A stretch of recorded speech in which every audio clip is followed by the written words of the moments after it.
हमें मालूम है कि सोशल अवेयरनेस भी वन ऑफ द कंपोनेंट्स है of social emotional learning. Social awareness जैसे कि नाम से ही ज़ाहिर है कि it is all about the people you that live around you, और अपनी सोसाइटी के बारे में, अपने लोगों के बारे में आपको जानना कि किस तरह से आप उनसे इंटरेक्ट कर रहे हैं, किस तरह से उनके आइडियाज़ और उनके बिलीव्स डिफरेंट हो सकते हैं, and how you can interact with them in an appropriate manner, what kind of attitude you should have. All of these things are part of the social awareness of the child, या social awareness की development जिसे हम कह सकते हैं। Now what are the benefits of social awareness? इसका benefit क्या है कि social awareness जब बच्चे में आती है, he or she is able to build relationships. शुरू ये family से होते हैं, then it moves on to the community and then the environment at large.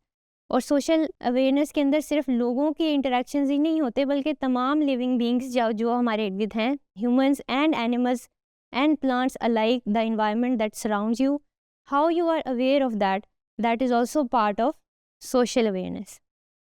Then contributing to the community and caring for the environment, resolving problems and valuing diversity. ये 4 main benefits हैं कि बच्चों को social awareness क्यों सिखाई जानी चाहिए।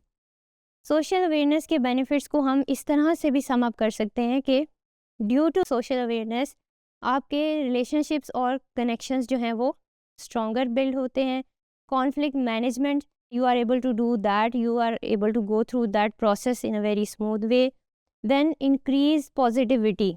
Social awareness से क्या होता है कि सोसाइटी में पॉजिटिविटी का एलिमेंट जो है वो ज़्यादा आता है। जितना ज़्यादा सोशली अवेयर होंगे किसी भी सोसाइटी के सिटीजन्स, वहाँ पर पॉजिटिविटी ज़्यादा पाई जाएगी। सो सोशल अवेयरनेस भी एजुकेशन उसकी देते हुए हमें ये मद्देनज़र रखना है कि किस तरह का कंटेंट हम पढ़ा रहे हैं, हमारे करिकुलम में किस तरह की चीज़ें हैं और किस तरह से हम उनको डिलीवर कर रहे हैं to the students. That is very contextual, that is very dependent on the social context and the cultural context as well. फिर सम स्टार्टिंग पॉइंट्स क्या हो सकते हैं, मसलन बच्चे की सोशल अवेयरनेस शुरू कहाँ से होती है।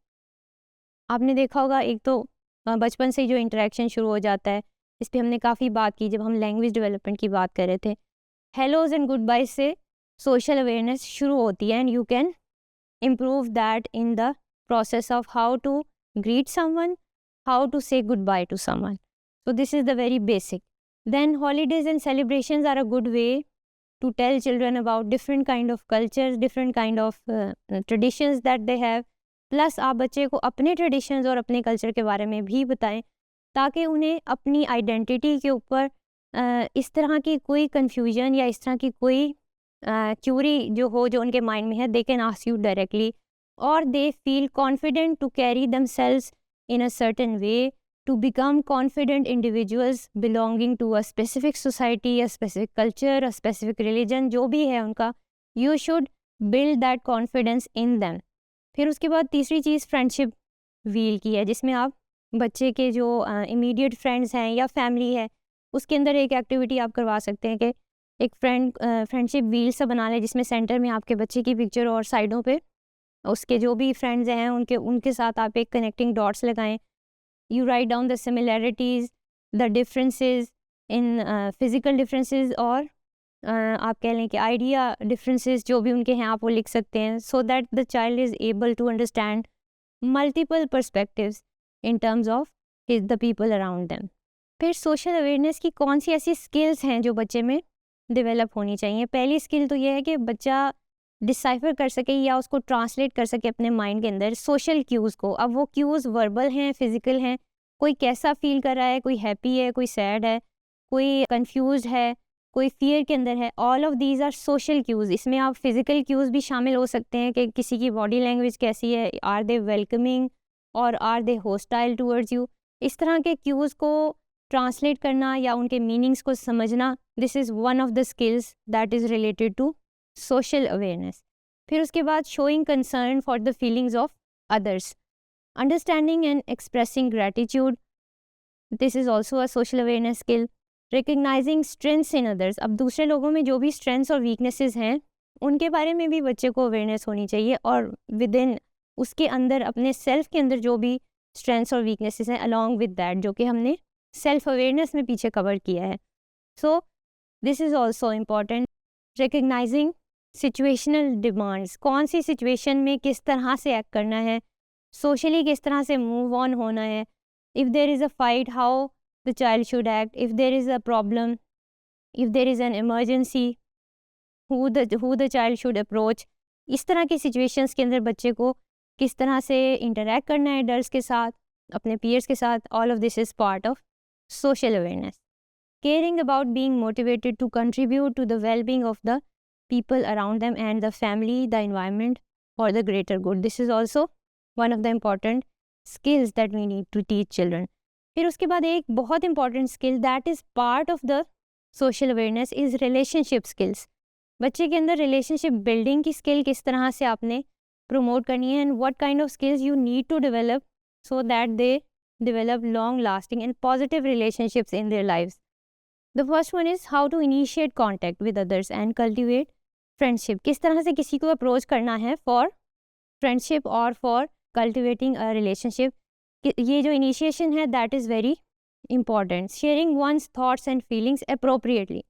You might have a lot of feelings. The children जो हैं उनके पास भी बहुत सारे thoughts और emotions हो सकते हैं, but you should teach them to express them in an appropriate manner that is not offensive to the other person.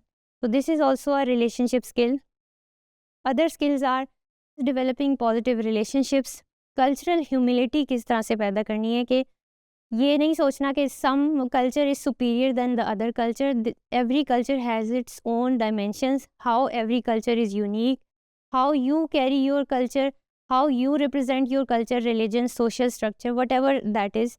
So you should carry it with humility, practicing teamwork and a collaborative problem-solving approach, resolving conflicts constructively, approaching relationships with positive presuppositions. यानी किसी भी relationship में जाने से पहले उनके पास जो pre supposition या माइंडसेट होना चाहिए वो पॉजिटिव होना चाहिए. नेगेटिव माइंडसेट के साथ किसी भी रिलेशनशिप में एंटर नहीं होना चाहिए. किस तरह से आपने बच्चे के अंदर इनकलकेट करना है, that is very important. Resisting negative social pressure. अब इसका जो इफ़ेक्ट है वो आगे जाके आता है जब बच्चे पीयर प्रेशर के अंदर आके बहुत सारे बैड हैबिट्स को अडॉप्ट करने लगते हैं, या they do certain things they don't want to do but they are doing because of the peers. So उसको सोशल प्रेशर को कैसे रेजिस्ट करना है, that is also part of social awareness. Stereotypes को कैसे रेजिस्ट करना है, standing up for the rights of others. अगर किसी के साथ कुछ बुरा हो रहा है या कोई जुल्म या ज़्यादती हो रही है, how you should stand up for their rights. This is also part of social awareness. So all of this makes up a healthy individual.